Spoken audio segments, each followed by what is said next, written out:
Connearn, hello sir, how are you? Hello Chris, good, thank you. It's been a couple of weeks. It literally has, yeah. We don't see each other for years, and then suddenly we do something together in the space of a couple of weeks, which is really nice. Well, I'm not complaining.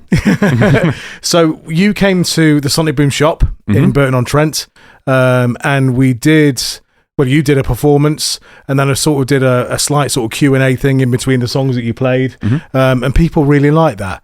Yeah, so did I. It was good fun. Yeah. There was some really good feedback. People were really, having a great, somebody said, why don't you do that as like a podcast or something, like do a live podcast? I said, well, why don't we just do a podcast? Why don't we just do it properly and sit in the studio and make it happen? So here we are. I'm down for whatever you want to do. Yeah. So you and I met... I actually don't know whether we actually even met in person before the TEDx thing. I think we met at that. Yeah, I think in we Leamington. did. Yeah. So, the story of my involvement with that, we'll start there, and then we'll talk about your involvement with that, and then we'll kind of go from there. It was Craig Spivey who was Riding the Low's designer. Really sadly passed a couple of years ago or a year ago. Really sad. And his partner Kimberly was the driving force behind the TEDx Leamington Spa. So because we were working on this album called Circularity, Star from Ivy were at the time, I sort of started speaking to them about, an unusual way of releasing it, which would be release it as, just a standard album across the streaming services and that sort of thing. But then also to do it as a stem, release the stems. So it was, all the separate instrument tracks, put out on like Bandcamp so that people could download that and then make their own music from that. So it was almost like the circular economy in action. And Craig had this amazing idea that he would sort of, approach a number of really great people around Leamington Spa who were creating music in an original way, and see whether they wanted to go for one of the songs. And Sounds Like Crows was the one that was chosen.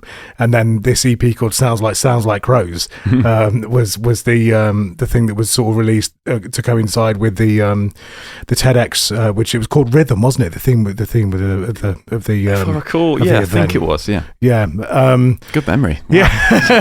10 odd years ago. Yeah, and then like your track was one of them. You were sort of almost enlisted or called upon to have a go at it, and you agreed to. And then I remember hearing it and going, "Oh my god, this guy can play!" It was amazing what he did with it, and the production you did on it and all that sort of stuff. So. It was just so strange that again we only met on that night, but ever since then, it was sort of looking at how your journey in music has progressed and what you're doing now, and the stuff you're doing with Andertons, as Digital John, and all the amazing things that you're doing with all the different guitar brands. And it was like, we've got to probably talk about that story and that journey that you've been on, probably since then, but also obviously before then as well. So, well, it's funny that you want to start there, because that I can remember I was fresh out of uni. That was around October, November, autumn time, like this sort of time of year, and that was the first. I can remember making a Google Drive for my like work email of now being a musician and going, this is the first thing I guess I've been commissioned to do as a musician. Like, gigs were few and far between. I was still in the band. But what was the band called again? The Ellipsis. The Ellipsis, that's right. Yeah. Still play with those boys. Like play with Alex and Harry the other night on a gig. But yeah, we're still in touch. But the singer is doing his own thing now. But anyway, we'll get to that. But I can remember that being the first thing that I was doing professionally as a musician. I think it was for free. TEDx is for charity, but it didn't matter. I took it all the same. Amount of seriousness, and really enjoyed it. I think I only used your vocal stem in the end. I don't think I used anything else. No, I think you're right. I tried not to actually listen to the track, so I didn't just recreate it. But yeah, it turned out really good. It came on the other day. I think I said that last time I saw you, but when it comes on Spotify, I genuinely do listen through, and I'm still proud of it. And it was the first, actually, even maybe the first bit of music under my own name on streaming services ever, because I didn't put any of my like guitar nerd stuff out later on, or it was the first thing. It must have been like 2018 or something. Wow. It was. It really was a pivotal thing, all of that. So and now here I am. Here you are. So let's go back in time before that, because before we did the Q&A in the shop, I was sort of like oh god, it feels really stalkery, but I was reading a bit about you to sort of figure out what kind of questions to ask you. And you were sort of brought up in a musical kind of a household, but also that you were kind of given quite a lot of freedom to explore music. You weren't sort of forced down a particular path or anything. Absolutely, like that. Yeah. So mum and dad both play guitar, more for recreational purposes. They were never musicians. I think they played at the old folk club or something like that every so often, but they would often play in the evenings on Saturdays and weekends, like when it was time to just have fun kind of thing. And that brushed off on me. Like there were guitars all around the house, and I eventually would go around and, after playing with my Lego, like, you know, go and strum the open strings and then go back to it and not really care about it until I was about 4 or something, when I could be big enough to hold one. And Dad, I think he got me one of those Squire, and like it was a guitar and amp starter pack thing. Yes, yeah. So I got one of them, and I can remember being really excited about it, and it felt like something completely new other than what everyone else at school or something was doing. And I think as a kid, I think I was a bit protective and like, oh, this is my thing. And that was initially what made me really excited to just pursue it a bit more. And, you know, obviously I could have some lessons and shortcuts from Dad and that kind of thing. And so it's kind of started there, and I never really dropped it. Like, you know, guitars were around as much as TV was, and it's always been a part of life, and now is like the main part of life. But it's turned out all right, you know. It's just a hobby that got out of hand. That's how I like to say it. And there is the title of the podcast. Yeah. Excellent. Right at the start. Good. We've got a similarity there in that, but it wasn't at my mum and dad's house. It was actually at my grandparents' house, and there was always a toy. It's like a toy acoustic guitar with, you know, not enough strings and none of the strings in tune, and it was just a thing that was always, you know, sat with and played. And I'm sure there's a photo of it somewhere. And then same again, a little bit older, there was a toy electric guitar that somehow I had at home, and I was in my Beavers uniform as a child. I did that as well. Yeah. And there's a photo of that of me, you know, still holding this guitar. I'm not doing anything. Obviously, it's a toy. Yeah. And then I remember going to my auntie's house, and then there was a guy, I can't remember his name, but he had long hair and the leather jacket, and he had this black, what I assume was maybe an Ibanez, thinking about it now, or a Yamaha, or like, you know, like a bit of a Super Strat looking thing. And he was sort of playing that, and he let me hold it, and he let me sit with it and like strum it and play it, and then I had to. I had no choice from that point. It's like, this is what I'm doing in my life. This is you know, the thing now. I don't think I ever really had a plan B. Like thinking back, trying to think it, I've kind of tunnel visioned music, and I guess guitar is the main instrument to channel that. Like from day one, really. I had like plan Bs at school. I think any sensible parent, and I was the son of 2 teachers. Yeah. So they both were like, you need a good plan B. And, you know, just sensible parenting. Proper job. Yeah. Where's your proper job? And I think it gave me a bit of a brain. Like I might have lost quite a lot of that now. I don't know. I genuinely don't know how I'll do on like a GCSE maths paper. Like I've lost all those specifics. But, you know, I'm not dense. I did really well at school, but I really wanted to do guitar. And I think because I had no real plan B internally, it meant I had to swim rather than sink. Yeah. And you get on that point about like having a starter guitar at home. If there are any parents listening and they want their kid to start, definitely have a guitar that's like usable and not, as you were mentioning, like having the strings miles off the fretboard and it's exhausting. It's got 4 strings on it, because that's not going to inspire anyone. Like I had Dad's guitar that he'd worn in, felt great. It's basically a relic. It felt great, and I could play it really, really easily. And I just, you know, then they bought me my guitar that was fresh and, you know, looked after, and it was really easy. So what was your first guitar?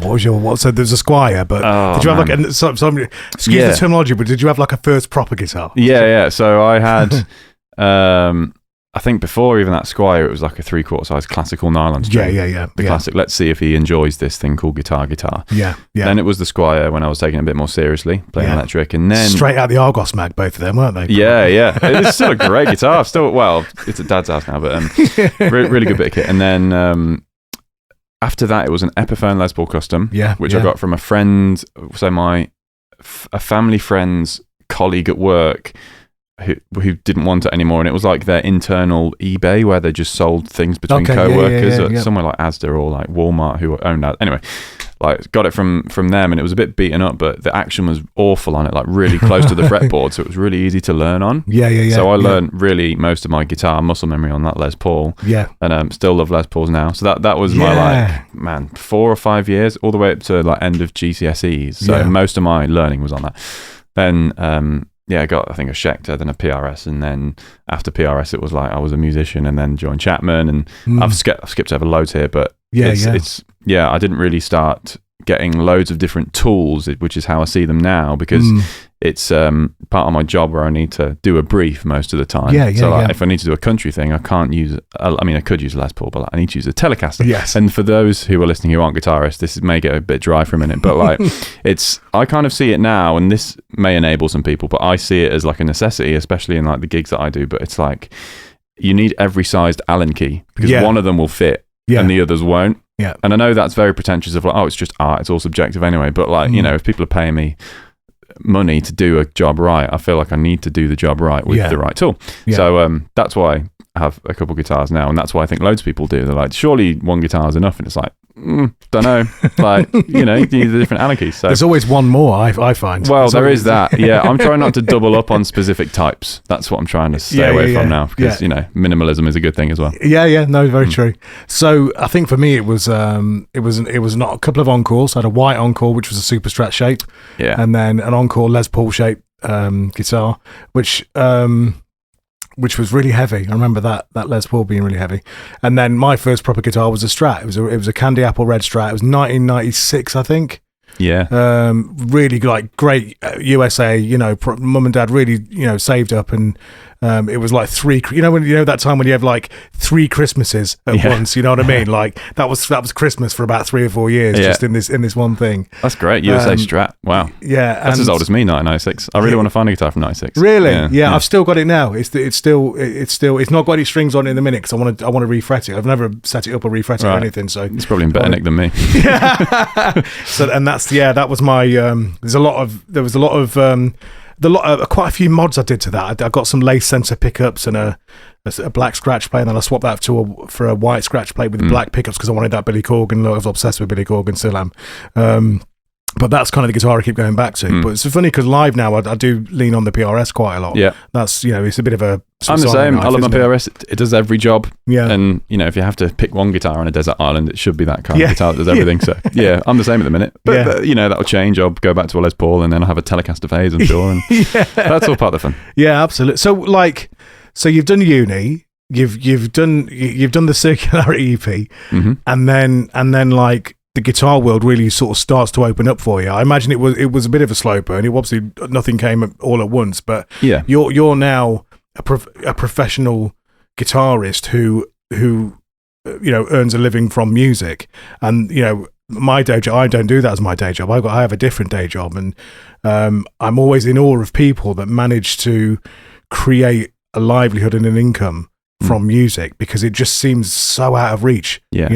and it'd be great to explore, your kind of journey into that. But then also something we touched upon in the shop was that you can't kind of just be one thing anymore. In order to create an income, you have to have multiple streams of income with music. Yeah. So I think the important thing there is that it is a process of a journey. Like if I gave the advice of what I'm doing now, it wouldn't be useful if someone's starting out, because it's like I need to tell them what I was doing when I was in their position, kind of thing. So going right from the start, as in straight out of uni, I'm just a student. Loads of people have music degrees nowadays. Like the thing is, everyone is overqualified and underappreciated, kind of thing, which is totally the case.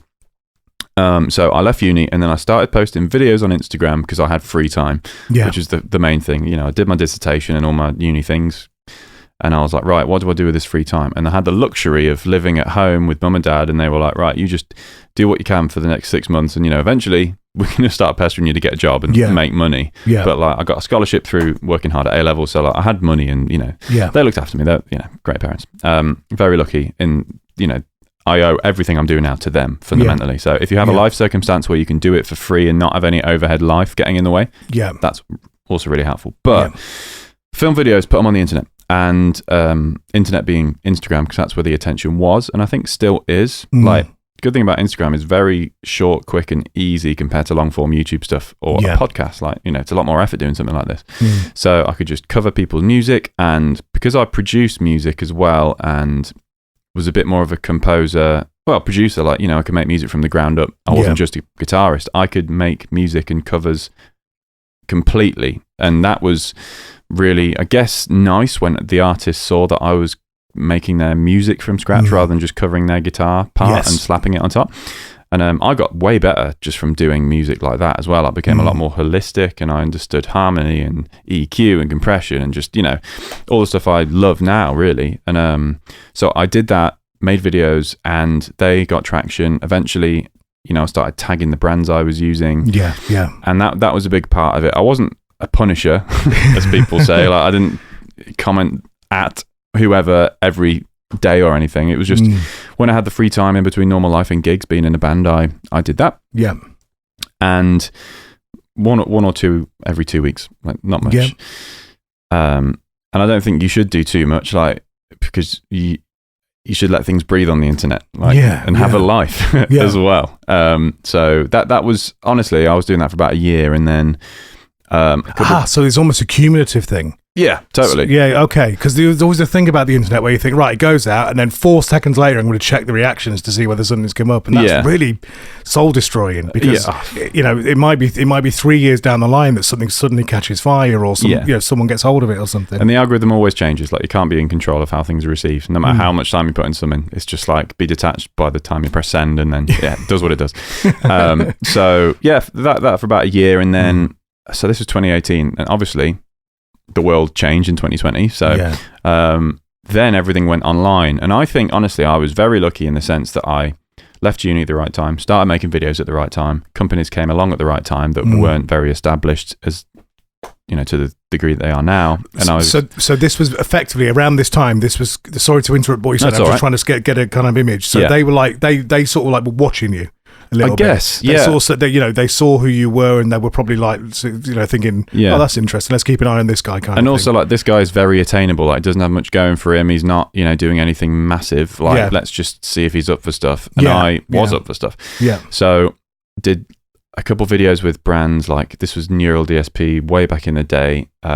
Before the Quad Cortex. Way before that. 2019, I think I bought the Pliny plugin. Yeah. That was the first thing I did. And so this was the computer plugin. This was that sort of thing. The amps. I started using plugins really just before that, and that was my main thing. So I'd already been the digital guitar player from the offset kind of thing. Yeah.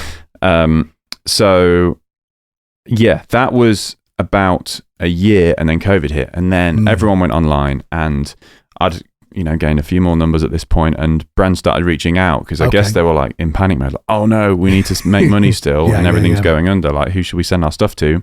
And a couple brands reached out to me, so I joined Chapman Guitars at that point. They sent me out a guitar, and most of COVID I did guitar demos and went on walks because the weather was amazing. It was really, like, when I look back on lockdown, it was really, really nice, because I was like doing my career of like doing all the YouTube gear demos. It was really, really fun. I was just making music and getting some cool things in the post all the time, and anti-backing them, because everyone was like, oh, make sure everything's clean. So I remember all that. And that was COVID. That was like two years of that, really. And then I was also a teacher at universities. So parallel to all of this, I'd also got a job as a Yamaha guitar tutor. Okay, So trained, and DBS checks, all the rest of it, proper training. And that saw me through normal life, and paying for my car and stuff like that. And that was really good, actually, at being demonstrative. So quite a lot of my life now is doing stuff similar to this, where I've got to demonstrate either verbally or physically, or on camera or in person, masterclasses, whatever, what I'm doing. And teaching was really, really good for that, because it made me I don't know, just demonstrative, in a word, and not just an indoorsy guitarist who can only like communicate in his own head to himself. Yes, yeah. And also try and translate thoughts in a relatively eloquent way. I'm still working on that, but like, it's a super valuable skill, and I don't think I could be doing what I'm doing now on Andertons or the internet, or just doing masterclasses, or even gigs and talking to people on camera, this, even, it's just us two in the room. Like, I don't think I could be doing this without teaching. No. And loads of people see teaching as a day job, and I kind of, you do it when you can't do anything else. I did it because I wanted to, and I was the product of two teachers at the end of the day, and it made sense, and it was the most selfless way of being a musician, which I think is super important in a very me lifestyle. Ultimately. Yeah. So kept me grounded and all the rest of that, and I've never really lost it, and I do miss it. I haven't taught now in an academic sense for almost 3 years now, and still carry all that with me. So that was honestly, I could talk about all the social media stuff and all the stuff I'm doing now, but that was 60-70% of what I'm doing now. The other stuff I've worked on prior and on the side. So those were straddling each other. And then the world opened up. And then at this point, Neural DSP were like, we'd love to have you as like our in-house guy making videos, and you can still be an artist and do all of that, which is great for me because I can basically have this amazing platform of, it's kind of like Nike and footballers. Like, I was trying to think of an analogy, and it's like, you know, I'm not comparing myself to these guys, but like Messi or Cristiano Ronaldo, or like all these big players and the big guitarists in the world, they have brands. And same with footballers, like and Neural DSP are kind of like Adidas or Nike. And I get to be the guy who is a regular face on there, demoing their cool new stuff when it comes out. But so you get the toys first. Yeah, that's incredible. It's great. That's such a cool like it's so wild, but that's you know, that's commercialism, and I guess people making money at the end of the day. But it's a really cool place to be as a musician. So that's currently where my life is. Like I do work for these brands in video form, music form. Sometimes it's just music. Like I make music for their trailers and when they release videos and stuff, and that's the stuff I really enjoy. And I mean, not that I don't enjoy videos, but it's not my natural, like, I'm going to be a good videoer today. I just want to be a musician. Yeah. Video is the offshoot of that. So yeah, that's kind of what I'm doing now. So I also do a lot of gigs, like corporate gigs, and you know, in the UK there is a good gigging scene. Same in the US, like all these cosmopolitan places, but like in, you know, somewhere like Finland where Neural DSP are based, when I went over there a couple of times, I was like, wow, the kind of bands in the bars and pub scene isn't really a thing. There is a bit of it, but the good thing about being in the UK is I can kind of do a lot at the minute, and keep afloat, and you know, pay the mortgage, which is important, and it's a real thing. And I could just tunnel vision videos in the internet and that, but right now, you know, I get a lot of social interaction from my friends at gigs, and you know, they're the guys that I was in a band with years ago, and I really enjoy it as well. You know, I get to see the UK and go around the, you know, sometimes the world on cool gigs. You know, Lake Como a couple of weeks ago, just a fancy wedding. It's like, sweet, I'll do that. I have like zero ego about doing wedding gigs and stuff, because it's the gigs that I do with them are like loads of fun. It's Apollo music, by the way, just plug, but like cool arrangements. It's all on in ears. It's such a nice gig to do. And I don't really do anything else other than like the odd paying gig somewhere else. But really, it's like that scratches the itch for me of that other stuff. Keeps my technique good and keeps me good playing guitar standing up as well. I suppose you sat down. A lost art form nowadays. But yeah, I've kind of got a mix of that. So that's where life is at the minute. But that's super interesting, because there's a few times where I've had sort of conversations with friends who do, let's say they do like original music. And I'll do the pub thing. I'll go and, you know, take an acoustic guitar and go and sing and play and that sort of thing. And a couple of people have sort of intimated or alluded to me that I'm sort of wasting my time doing that. And I'm like, I'm kind of not, because it's constant practice. It's constant pushing the range. It's constantly interacting with the audience and learning those skills, and you know, almost like, you know, you're kind of not being true to yourself as a creative musician if you go out and play a wedding or a covers gig or something like that. But actually, I just think it's a really important part of practice, if nothing else than just practice. You know, than just keeping it going, you know, if I have to do a thing where I won't have a gig for a couple of weeks, my voice knows about it. You know, it totally conditions you as a musician. Like all of my favorite guitarists and like real amazing, like they have no real weak spots in their musicianship, have been on that gigging circuit. Because it just conditions you, and you get pretty watertight and like calloused, but in a good way. Like it just keeps you nimble and like oiled, ready to go, rather than it drying up and then you've worked in the studio or whatever and done nothing else maybe for 6 months, and then you go to a gig, it's like, oh crap, like where'd my technique go? It's like gigging's mega important, and oftentimes, especially if you're an artist or like an internet musician and you don't do any of that, it can infringe upon your creativity generally. Like I love coming back from a gig sometimes at 2 a.m, which is a detriment to my sleeping pattern, but like I'm sometimes more fired up to make music when I get home then. Really? Had just a mental palate cleanse of being in front of a screen and Logic and, you know, all of that. So it does me good, and I recommend everyone else should do it as well, especially if you're, you know, somewhere where you can do that. If you're in the sticks somewhere in the middle of nowhere, then it's going to be difficult, but good thing about being in the UK, I guess. Yeah, definitely.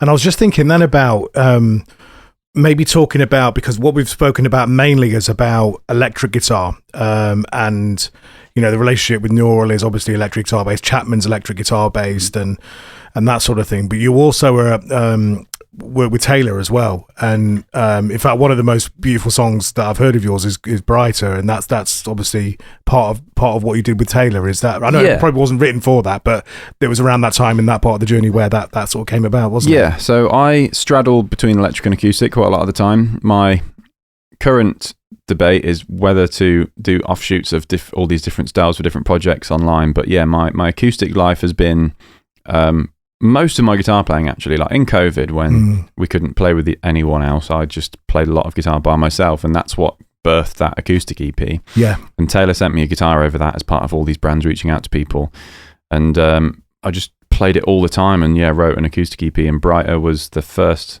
real thing that came from that guitar, and it's really special to me because it reminds me of a real nice time where I was like with mum and dad, and it's like a very sentimental, artistic thing, all of that.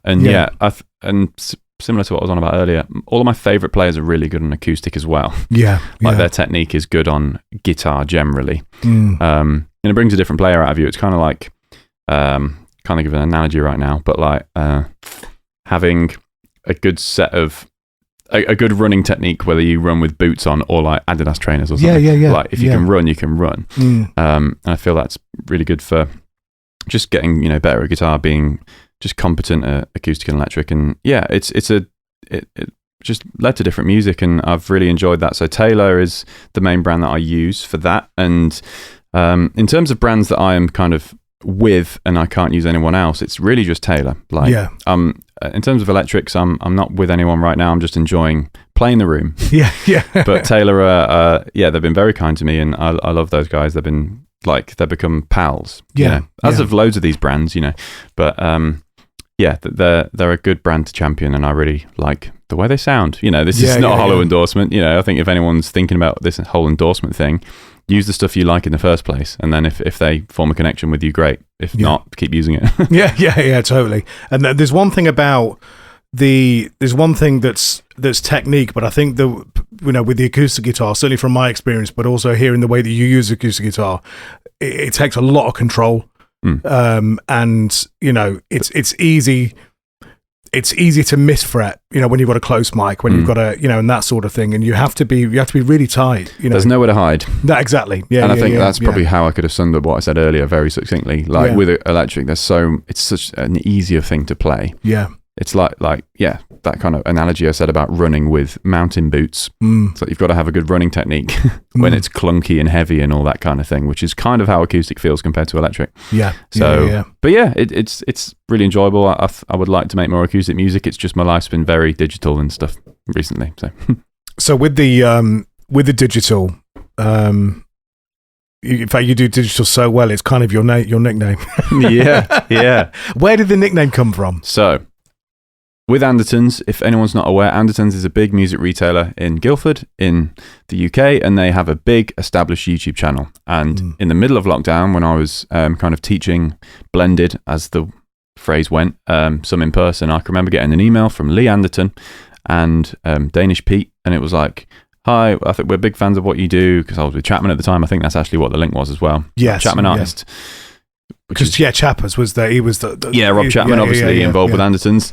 And helped establish it, and that was my link in, I think, looking back at it. And I also used all this digital stuff on the videos, which is what I talked about earlier, and all the plugins. So, and Lee and Pete are, and they won't mind me saying this, kind of past all the digital stuff. They're old school guys. they totally love it, and they embrace it. We've not got a valve in here. We're not interested. Well, yeah, it's two-way banter. They banter me in the same way, but they were like, we'd love someone to spearhead this new digital stuff. Because we would love someone who's younger to be able to do that. And I was like, sweet. Yeah, because I suppose they can't really authentically do that if that's not what they believe in or what they kind of connect with. Like they just would be saying it through gritted teeth, maybe, internally. And that's what I natively use. So I was like, sweet. And I'd watched Andertons at college, like 10 years prior, at break time. So it was very cool and full circle. To me, they were the first ones to really embrace it, weren't they? Having that area set up in the shop to do things like that. And the whole guitar internet thing owes a lot to Rob and Lee, especially with that whole Andertons thing. So I went down for a day of videos in November. I remember, I think it was like November the 21st. It was like etched in my brain. Drove all the way down to Guildford. So about this time again, yeah. Time of year, man. It's weird. So yeah, and I can remember it was amazing. We filmed a load of videos and went really, really well. Went for like a meal deal with Lee at like the service station, the petrol station down the road. It was just like weird. When you see someone in person that you've only seen online, it's a really strange thing, and they're just over like this distance away, and they're having like a wrap from a petrol. Like I can remember noticing really weird stuff like that. Like Lee Anderton is like, we're sharing a meal deal in the Andertons room with like all these, hundreds of thousands of quid's worth of equipment, and I'm like, having a bottle of Coke in it. It's just really weird. Like, and that I try not to lose perspective of all that because it keeps it, exciting. So that was that. And at the end of the day, Lee was like, this has all been great, but at the end of the day, if like the audience doesn't like you, then this won't be a thing, because the audience has the call, whether Lee and Pete like me or not. And I was like, oh man, that's stressful. So like a week, no, not a week, about a month after the video went up, and I was like straight in the comments, see what people thought. And even now, like, the comments are still great. Like, it has an overwhelmingly positive reaction, and I was so scared because I was the first new presenter in a long time. Well, maybe since, I don't know. I think I was like this, not the second wave, but like in a long time, and I was really scared. Like, I wore a bandana all the time, and still do sometimes. But that was my like coping strategy with hair growing out in lockdown. I wasn't going to shave it because I was doing all these videos. So I was like, right, bandana it is, keep it long or whatever. So that was that, and I was like, oh man, everyone's just going to hate me or whatever. And I was so relieved, because then the video went up and it was great. And then Lee was like, oh, we need to give you a name because all these presenters have names, and obviously you can't choose your own nickname. That's not how it works. So Lee was like, oh, I'll just call you Digital John for now, and we'll think of something later. And I think that's still in the video, and it stuck. So I now get called Digital John everywhere, and I like it. I love all the electronic music that I'm making, and it's very on brand. It fits perfectly. So I've embraced that, and I'm Digital John to most people.